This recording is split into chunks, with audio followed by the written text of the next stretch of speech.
नमस्कार दोस्तों, मैं हूं आद्या और स्वागत है आप सभी का सिविल्स डेली के daily current affair analysis program में। चलिए शुरू करते हैं आज की खबरों का सिलसिला। देखते हैं क्या है खास आज की न्यूज में, लेकिन उससे इंपॉर्टेंट बात आती है कल जो मैंने आपको क्वेश्चन दिया था उसके रिगार्डिंग। जो क्वेश्चन था हमारा वो मैटरनिटी बेनिफिट अमेंडमेंट एक्ट 2017 के ऊपर बेस्ड था। और क्यों ये क्वेश्चन कल मैंने आपसे पूछा था, बिकॉज कल हमारी न्यूज में एक बहुत इंपॉर्टेंट मिशन कह लो या इनिशिएटिव कह लो, उसकी बात थी, स्कीम की बात थी। वो था प्रधानमंत्री मातृत्व वंदना योजना, जो कि अब हो चुका है शक्ति मिशन, राइट, या मिशन शक्ति, कुछ भी कह लीजिए आप इसे, राइट। तो कल ये क्वेश्चन मैंने आपसे पूछा था, इसका करेक्ट आंसर होगा सी, यानी कि 3 ओनली। क्यों? क्योंकि जो पहला स्टेटमेंट है ये यहाँ पर गलत दिया है। जो ये टाइम पीरियड दी हुई है 3 मंथ्स की, ये गलत दिया है, क्योंकि एक्चुअल टाइम पीरियड जो है वो 26 वीक्स की होती है, ठीक है। और ये जो है आपका जो सेकेंड स्टेटमेंट है, जिसमें कि आपको दिया है कि जिसमें अलाउ किया जाना चाहिए एक मदर को minimum of 6 creche visits daily, ये 6 नहीं बल्कि ये 4 टाइम्स अ डे होती है। और जो थर्ड स्टेटमेंट है ये एब्सोल्युटली करेक्ट है, क्योंकि वो महिलाएं जिनके पास ऑलरेडी 2 बच्चे हैं, ठीक है, अगर उनके साथ जो है वो अगर मैटरनिटी बेनिफिट देख रही हैं तो उन्हें as compare to the first child वाली जो पेरेंट्स हैं उनके कंपैरिजन में कम मैटरनिटी लीव का टाइम पीरियड होता है, क्योंकि वहां पर सिर्फ और सिर्फ 12 वीक्स का ही पेड मैटरनिटी लीव दिया जाता है, ठीक है। तो इस केस में हमारा जो करेक्ट आंसर है वो है C3 ओनली। और बहुत अच्छी बात है कि बहुत सारे स्टूडेंट्स ने हमें इसका आंसर करेक्ट दिया है, ठीक है। जैसे नंदिनी शर्मा, आपने सी कहा, वेरी गुड। सुनीता शर्मा ने भी सी कहा है, very good. Then Himani Prajapati का भी आंसर करेक्ट है, ओके। इसके अलावा कल मैंने आपसे पूछा था कि आप मुझे क्या वो आर्टिकल्स बता सकते हैं जिसमें प्रोहिबिशन ऑफ ट्रैफिकिंग या फिर चिल्ड्रन प्रोटेक्शन की बात की गई है। एब्सोल्युटली करेक्ट है गाइज। आर्टिकल 23 और 24 जो है हमारे कॉन्स्टिट्यूशन का, इंडियन कॉन्स्टिट्यूशन का, वो डिस्कस करता है about prohibition of traffic in human being and forced labour पर, ठीक है। एंड 24 जो है वो बताता है protection of child under article 24 में बात की जाती है, ठीक है। तो पीयूष गौर ने इसका आंसर दिया है, पूजा ने आंसर दिया है, अली ने आंसर दिया है, देन अगेन पूजा गुप्ता ने फिर से दिया, 23 का भी बताया है, वरुण राणा ने बताया है, उसके बाद यस आप लोगों ने इसके आंसर्स दिए हैं। वेरी गुड गाइज, बिल्कुल सटीक और सही आंसर आपका है। इसी तरीके से जैसे आप आंसर्स दे रहे हो गाइज, आपको कोशिश करनी है, जो मैं आपको आंसर राइटिंग के क्वेश्चंस देती हूँ या जो टॉपिक्स देती हूँ उस पे कुछ पैराग्राफ में लिखने का, क्योंकि मैं हमेशा आपको बोलती हूँ सिर्फ प्रीलिम्स करना हमारा जो ध्येय है, जो एम है वो नहीं है, बल्कि हमारा एम है उन टॉप 100 सीट्स में अपना नाम दर्ज कराना, राइट। तो इसलिए आप लोग कोशिश करिए, इसी तरीके से थोड़ा थोड़ा लिखने की कोशिश करिए, वो टाइम टू टाइम इम्प्रूव होते जाएगा। एक और क्वेश्चन कल मैंने पूछा था कि जो जगदेश सर थे उन्हें अब कौन सी पोजीशन मिली है, तो विशाल आदित्य ने आंसर किया है कि वो एट प्रेजेंट यूजीसी चेयरपर्सन के रूप में जो है बतौर विद्यमान है। बिल्कुल सही विशाल और सुनीता, एब्सोल्युटली करेक्ट, ठीक है। आपका आंसर बिल्कुल सही है, यूजीसी के हेड अभी हैं एट प्रेजेंट वो। चलिए चलते हैं, ये थे हमारी कल की पूरी चर्चा, ठीक है, जो आप लोगों ने कमेंट दिया हमें हमारे लेक्चर्स पढ़ने के बाद, very good, keep it up. इसी तरीके से आपको आंसर करने ही हैं जो भी क्वेश्चंस आपसे पूछे जाते हैं। आज भी कुछ क्वेश्चंस मैं आपसे पूछूंगी और उम्मीद करती हूँ कि वो हर शख्स जिसका नाम आज मैंने यहाँ पर पढ़ा है आप लोग आज भी आंसर जरूर करेंगे, ठीक है। तो चलिए शुरू करते हैं खबरों का सिलसिला, लेकिन उससे पहले थोड़ा सा समझेंगे आर्टिकल 23 और 24 को।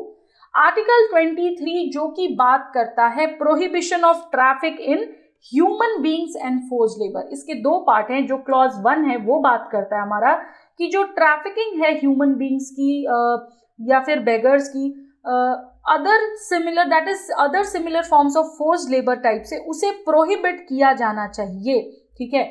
और आर्टिकल 23 का ही क्लॉज 2 कहता है कि इस आर्टिकल में ऐसा कहीं भी कुछ भी नहीं दर्ज है जो कि प्रिवेंट करता हो स्टेट को from imposing compulsory service for public purposes. and in imposing such services the state shall not make any discrimination on the grounds only of religion, race, caste, class or any of them. तो ये वाला clause जरूर याद रखना, ये थोड़ा सा अलग वो है लेकिन इंपॉर्टेंट है, ठीक है। आर्टिकल 23। आर्टिकल 24 पे जब हम आते हैं तो प्रोटेक्शन ऑफ चिल्ड्रन की बात की जाती है, prohibition of employment of children in factories की बात की जाती है। आर्टिकल 24 कहता है कि कोई भी बच्चा जो कि जिसकी की उम्र जो है वो 14 वर्ष से कम होगी, राइट, उसे एम्प्लॉय किया जाना किसी फैक्ट्री में या माइन में, हैजार्डस एम्प्लॉयमेंट में सरासर गलत है, ठीक है। इसलिए कोई भी बच्चा नहीं एम्प्लॉय किया जाना चाहिए। ये आर्टिकल फॉरबिड करता है employment of children below the age of 14 in hazardous industries और फैक्ट्रीज और माइंस में भी, जिसमें कि कुछ एक्सेप्शन ना हो अनटिल अनलेस, ठीक है, तब तक ये फॉरबिड ही करता है। हालांकि जो एम्प्लॉयमेंट ऑफ चिल्ड्रन है in non hazards work that is allowed, ठीक है। तो ये दो चीजें हैं। एक चीज मुझे बहुत डिस्टर्ब करती है दोस्तों, वो मैं आज आपके साथ शेयर करूंगी। अक्सर आपने देखा होगा, स्पेशली अगर आप दिल्ली या एनसीआर में रह रहे हैं, तो जो रेड लाइट्स होती है ना हमारी, वहाँ पर छोटे छोटे बच्चे जो हैं वो प्रेजेंट होते हैं, और या फिर किसी मॉल्स के बाहर भी आप देखोगे, so they keep begging over there, ठीक है, कि ये कर दो वो कर दो। आप प्लीज उन्हें पैसे मत दीजिए, अगर वो आपसे कुछ खाने का मांग रहे हैं तो आप उन्हें खिला सकते हो, बट ये मत करना। और इस पर आपकी क्या राय है ये आप जरूर हमसे साझा करिए। मुझे लगता है पर्सनल लेवल पर कि उनके लिए कुछ किया जाना चाहिए, बट अभी मैं बिल्कुल श्योर नहीं हूँ कि आखिर ऐसा क्या हो सकता है। लेकिन हाँ, अपने व्यू पॉइंट्स ज़रूर इस मुद्दे पर शेयर करिएगा, क्योंकि शायद हम उन लोगों की मदद कर सकते हैं, ठीक है। मुझे बिल्कुल अच्छा नहीं लगता छोटे बच्चे जिन्हें स्कूल जाना चाहिए, जिन्हें पढ़ाई करनी चाहिए, वो रेड लाइट्स एरिया में या मॉल्स के बाहर या मार्केट्स के बाहर जो है दे keep begging and asking for money.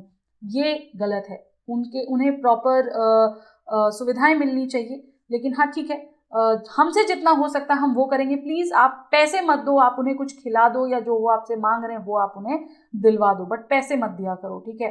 ये एक जस्ट एक सजेशन है आप लोगों के लिए, और अगर हम इसलिए कुछ कर सकते हैं तो प्लीज़ हमें कमेंट करके ज़रूर बताइएगा, ठीक है। चलिए आगे चलते हैं। हमारी आज की सबसे पहली जो न्यूज़ है वो है about Haryana cabinet nod for anti conversion bill. Anti conversion bill को जो है हमने डिस्कस किया था इससे पहले भी कर्नाटका के केस में, राइट। कर्नाटका के केस में हमने इसको डिस्कस किया था, देन यूपी के केस में भी हमने इसको डिस्कस किया था। एंटी कन्वर्जन बिल क्या, अब बारी आई है हरियाणा कैबिनेट की। हरियाणा कैबिनेट जिसने अप्रूव किया है prevention of unlawful conversion of religion bill 2022, ठीक है। ये बिल जो है ये सीक करता है to prohibit religious conversions affected through, यहाँ पर ये इंपॉर्टेंट है, किन किन वजहों से जो कन्वर्जन्स हो रहे हैं, misrepresentation, force, undue influence, coercion, allurement या कोई फ्रॉड्यूलेंट। अगर इन चीज़ों को बेसिस बनाकर, मुद्दा बनाकर कन्वर्जन्स किए जा रहे हैं तो वो गलत है, और ये बिल इन चीज़ों को प्रोहिबिट करता है। और इतना ही नहीं, जो ये रिसेंट हमारे एंटी कन्वर्जन लॉज पास हुए हैं दूसरे स्टेट्स के द्वारा, उन्हीं की लाइन पर हरियाणा कैबिनेट नॉड भी बेस्ड है, ठीक है। ये बिल जो है ये प्रिस्क्राइब करता है हायर पनिशमेंट्स की उन केस में जहां पर कि कन्वर्जन्स जो हैं वो माइनर्स के हो रहे हों, वुमेन के हो रहे हों, या फिर मेंबर्स ऑफ SC/ST कम्युनिटी के हो रहे हों बाय फोर्स या अनड्यू इन्फ्लुएंस की वजह से आप कह सकते हैं, ठीक है। तो ये है हमारा हरियाणा कैबिनेट बिल जो कि अप्रूव कर दिया गया है फाइनली। थोड़ा सा और समझते हैं इस बिल को और एंटी कन्वर्जन के मुद्दे को, बहुत ज़्यादा डिटेल में नहीं जाएंगे क्योंकि हमने इसको ऑलरेडी किया हुआ है। बात यहाँ पर आती है कि चलो एंटी कन्वर्जन बिल तो आप वहाँ लागू करोगे जहाँ पर कि कन्वर्जन्स फोर्सफुली हो रहे हैं, लेकिन उन जगहों का क्या जहाँ पर कन्वर्जन्स जो हैं वो विलफुल हो रहे हैं, व्यक्ति की मंसूबे के आधार पर उसकी अनुसार हो रहे हैं, वहाँ पर क्या करेंगे। तो देखिए, जहाँ पर भी विलफुल कन्वर्जन्स है वहाँ पर 3 इंपॉर्टेंट चीज़ें हैं। पहली, प्रायर इंफॉर्मेशन होनी चाहिए। जैसे ये लॉ फोर्स में आता है, कोई भी व्यक्ति जिसे अपना रिलीजन चेंज करना है उसे सबसे पहले डिस्ट्रिक्ट मजिस्ट्रेट्स को इन्फॉर्म करना होगा एटलीस्ट 30 डेज इन एडवांस में। दूसरी चीज है ड्यू इंक्वायरी ऑफ प्रोसेस, जो कि फॉलो करनी होगी। कोई भी व्यक्ति जो कि कन्वर्जन कर रहा है उसे एक नोटिस भी देना पड़ेगा 1 महीने एडवांस में, जिसमें कि पूरी की पूरी एक इंक्वायरी कंडक्ट की जाएगी डिस्ट्रिक्ट मजिस्ट्रेट के द्वारा, लोकल पुलिस के द्वारा, ये सुनिश्चित करने के लिए कि जो इंटेंट है, जो मंसूबे हैं, जो आपका जो पॉइंट ऑफ व्यू है कन्वर्जन का, वो रियल है, ऑथेंटिक है, आप पर कोई जोर जबरदस्ती नहीं है। और तीसरी इंपॉर्टेंट चीज यहाँ पर है डिफाइन द कन्वर्जेशन। अगर किसी केस में आप डिस्ट्रिक्ट मजिस्ट्रेट को इन्फॉर्म नहीं करते हैं, प्रोसेस जो है पूरा इंक्वायरी का उसको फुलफिल नहीं करते हैं, तो जो आपका कन्वर्जन है उसको डिक्लेयर कर दिया जाएगा एज नल एंड वॉइड, और वो किसी भी काम का नहीं रहेगा। ठीक है, तो ये 3 चीजें आपको उस केस में करनी है अगर विलफुल कन्वर्जन आपका हो रहा है तो। ठीक है, इम्पैक्ट क्या पड़ता है नॉन कन्फॉर्मेंस का, कि अगर आप कंफर्म नहीं कर रहे हैं तो क्या होगा, अगर आप एक अथॉरिटीज को इन्फॉर्म नहीं कर रहे हैं तो क्या होगा। तो देखिए, अगर आप नहीं कर रहे हैं तो मिनिमम इम्प्रिजनमेंट आपको झेलनी पड़ सकती है 6 महीने से लेकर 3 साल तक की। ठीक है, जो व्यक्ति कन्वर्ट हुआ है उसे, और 1 ईयर से लेकर 5 ईयर्स तक for those persons who are carrying out these conversions, जो लोग ये धर्म बदलाव करवा रहे हैं उनके खिलाफ 1 से 5 साल तक की सजा हो सकती है।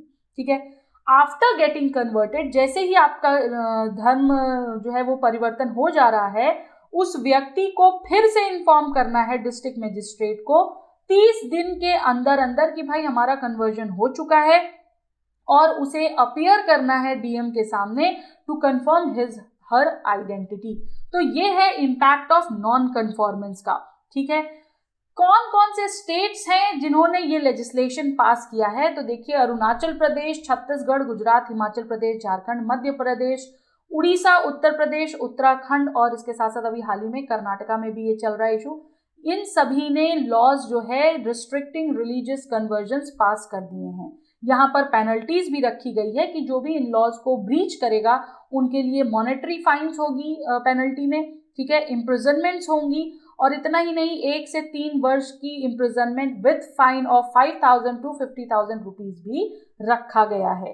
कुछ लॉज ऐसे हैं जो कि और कड़ी पेनल्टीज के लिए जो है पेनल्टीज के बारे में बताते हैं। उन केसेस में अगर किसी महिला, किसी बच्चे या मेंबर्स ऑफ SC/ST को कन्वर्ट किया जा रहा है जबरदस्ती या फोर्सफुली या अनड्यू इन्फ्लुएंस के कारण, तो कुछ स्टेट्स ऐसे हैं जैसे कि मणिपुर हो गया, जहां पर रिपोर्टेडली जो है ये खबर आ रही है वहां से कि वहां पर भी ऐसे सिमिलर लॉज लाने की बातें चल रही हैं, कंसिडरेशन चल रही है।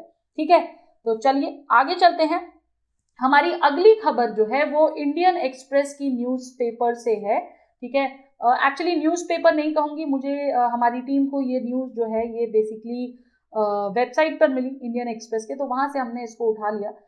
यहाँ पर एक्सप्लेन किया गया है INB मिनिस्ट्री के पावर्स को, जो कि रेगुलेट करता है content on the TV channels या फिर अदर प्लेटफॉर्म्स को।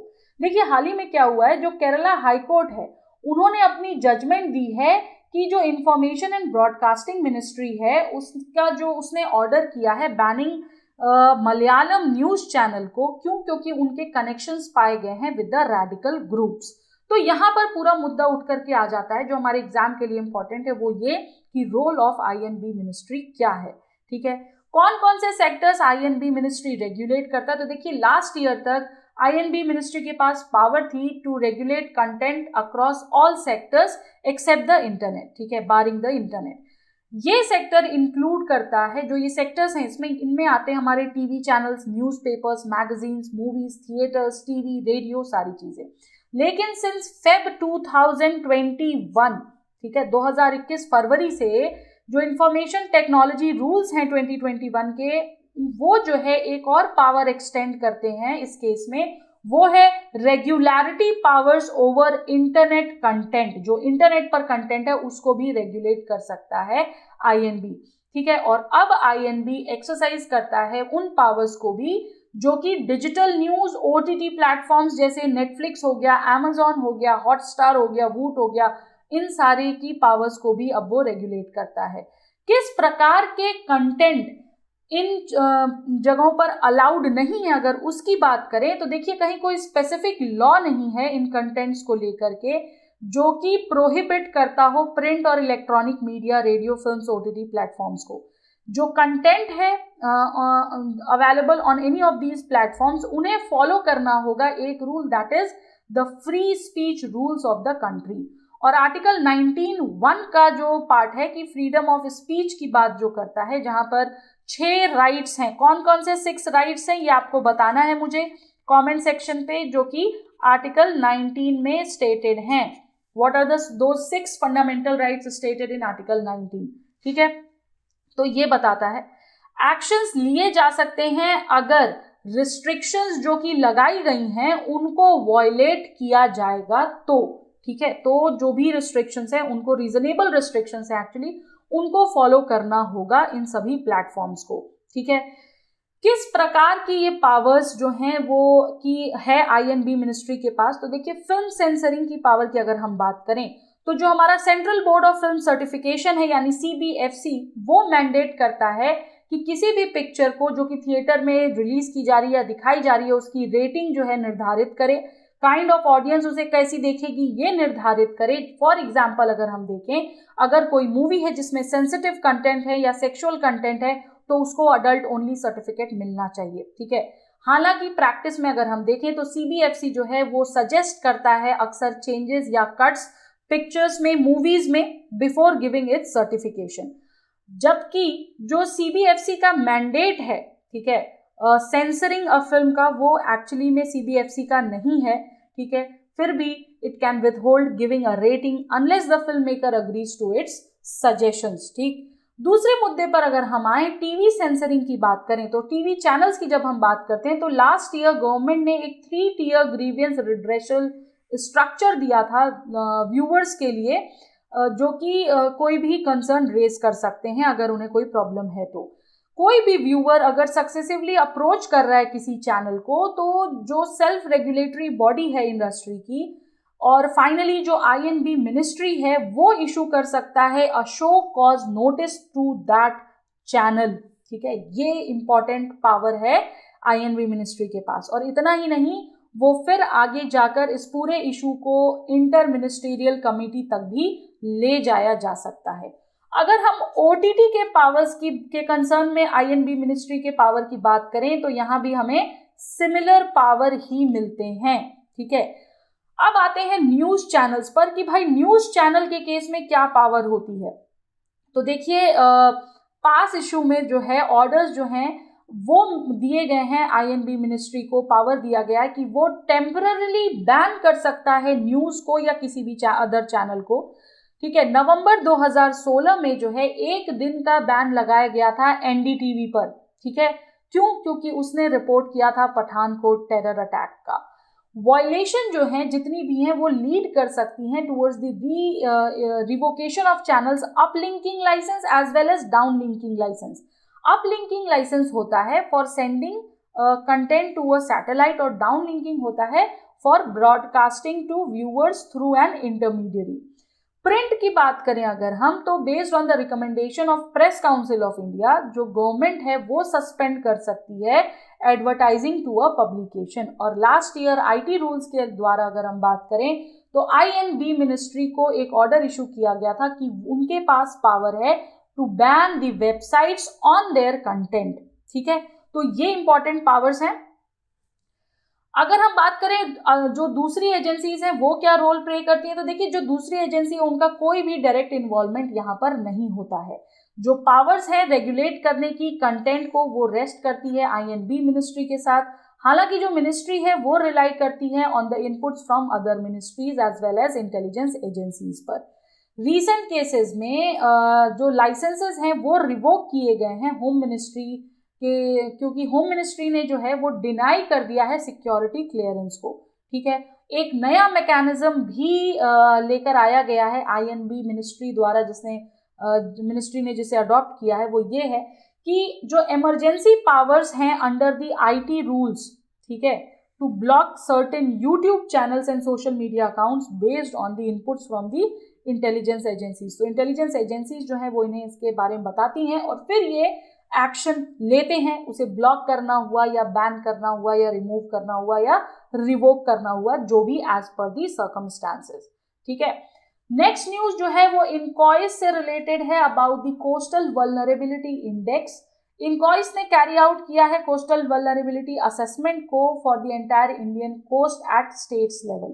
तो सबसे पहला इंपॉर्टेंट मुद्दा यहाँ पर उठता है कि आखिर सीवीआई है क्या, कोस्टल वल्नरेबिलिटी इंडेक्स है क्या। तो सीवीआई जो एक ऐसा इंडेक्स है जो एक्सप्रेस करता है relative vulnerability of the coast to physical changes due to future sea level rises.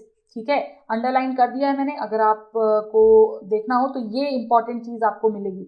और हो सकता है कि प्रीलिम्स लेवल पर आपको क्वेश्चन भी मिल जाए कि भाई सीवीआई है क्या या सीवीआई क्या चीज है। ठीक है, इसके साथ साथ ये हाईलाइट भी करता है एरियाज को जहां पर various effects of sea level देखे जाते हैं, जो कि राइज करते हैं एट इट्स ग्रेटेस्ट पर। ठीक है, अब सीवीआई को थोड़ा और समझ लेते हैं। तो सीवीआई के अंडर इनकॉइस जो है वो एक ऐसा एटलस लेकर आ रहा है जिसमें टोटल 156 मैप्स होंगे 1:1 लाख स्केल्स के दर से। ठीक है, और क्यों होंगे ये, टू प्रिपेयर दी सीवीआई। ये मैप्स डिटरमाइन करेंगे कि आखिर जो कोस्टल रिस्क है due to future sea level rise based on the physical and geological parameters. ठीक है, सीवीआई जो है वो ये भी यूज करेगा कि जो रिलेटिव रिस्क है फॉर फिजिकल चेंजेस जो कि लगातार सी लेवल को राइज करने में है, उन्हें क्वांटिफाई किन पैरामीटर्स के बेसिस पे किया जाए, क्या वो पैरामीटर्स क्या क्या हो सकते हैं। तो कुछ पैरामीटर्स यहाँ मैंने आपको दिए हैं, जैसे कि टाइडल रेंज हो गया, वेव हाइट हो गया, कोस्टल स्लोप हो गया, कोस्टल एलिवेशन हो गया, शोर लाइन चेंज रेट हो गया, जियोमॉर्फोलॉजी हो गया, या फिर historical rate of relative sea level changes हो गए। ठीक है, तो ये था हमारा कोस्टल वल्नरेबिलिटी इंडेक्स का। सिग्निफिकेंस क्या होगा, इंपॉर्टेंस क्या होगा, तो इंपॉर्टेंस यही होगा कि इनसे जो हमें इंफॉर्मेशन मिलेगी फॉर कोस्टल डिजास्टर मैनेजमेंट वो बहुत यूजफुल होगी, जिसके बदौलत हम रिजिलियंट कोस्टल कम्युनिटीज को हेल्प कर सकते हैं, उनकी बिल्डिंग कर सकते हैं। ठीक है, बैक टू बेसिक्स की अगर हम बात करें, जो इंपॉर्टेंट यहाँ पर ऑर्गेनाइजेशन है इनकॉइस, जो कि यूपीएससी का फेवरेट एरिया भी है। इनकॉइस जो है एक ऑटोनमस बॉडी है under ministry of earth sciences.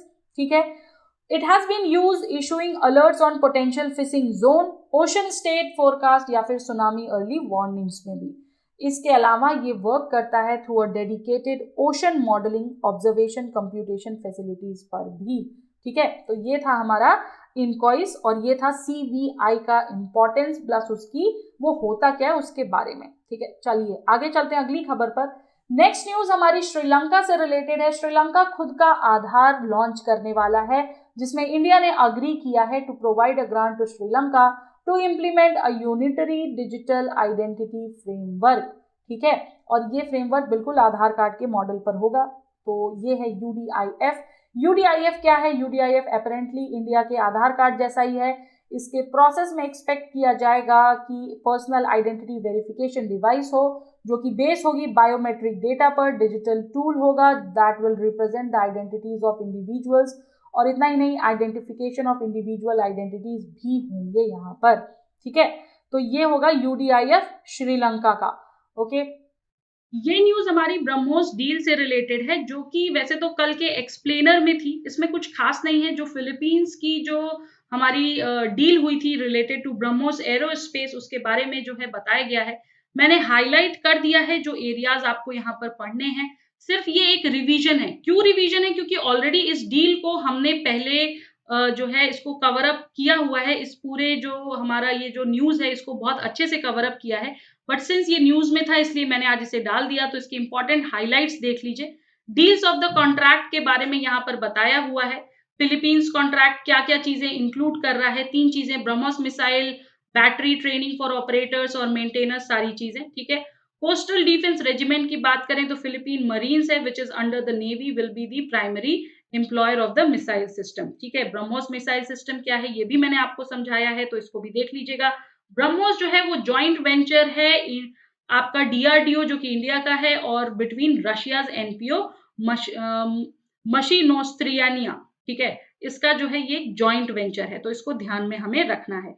कुछ भी नया नहीं है, ये पूरी बस जो पूरा आर्टिकल है ये एक एक्सप्लेनर है जिसको आप पढ़कर थोड़ा सा और जानकारी ले सकते हैं। ठीक है, आगे चलते हैं इसकी डिप्लॉयमेंट्स के ऊपर। ये मिसाइल जो है इंडक्ट किया जा रहा है इंडियन आर्म फोर्सेस द्वारा, और आर्मी ने इसे रिसेंटली डिप्लॉय भी किया है on the line of actual control in Arunachal Pradesh. तो ये इंपॉर्टेंट देख लीजिएगा। और जो कंट्रीज हैं जो इसके जिनके साथ की डिस्कशन हो रहा है ब्रह्मोस मिसाइल का, वो इंपॉर्टेंट है। ठीक है, तो फर्स्ट एक्सपोर्ट किया जा रहा है, इसका जो ऑर्डर है ब्रह्मोस का वो थोड़ा टाइम ले रहा है, लेकिन नेक्स्ट ऑर्डर जो है वो जल्द ही कंक्लूड किया जाएगा with the negotiations with Indonesia and Thailand as well.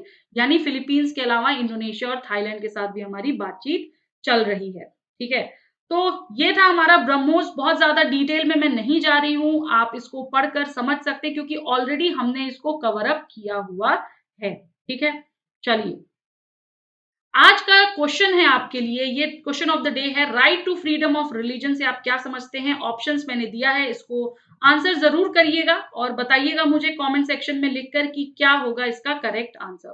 ठीक है, तो चलिए दोस्तों आज के लिए इतना ही। उम्मीद करती हूं कि आपको चीजें क्लियर हो गई होंगी। अगर नहीं हुई हैं तो कमेंट सेक्शन में लिखकर हमें बताइएगा, हम जल्द ही आपको हेल्प करेंगे, तुरंत ही कोशिश करेंगे आपकी समस्याओं का निवारण करने के लिए। ठीक है, और हाँ, जो क्वेश्चंस मैंने पूछे हैं उसको जरूर आंसर करिएगा। ठीक है, तो चलिए आज के लिए इतना ही। नेक्स्ट सेशन में फिर मिलेंगे, तब तक के लिए धन्यवाद, नमस्कार, जय हिंद, जय Bharat. Subscribe to our YouTube channel and press the bell icon on the YouTube app and never miss another update from Civil's Daily.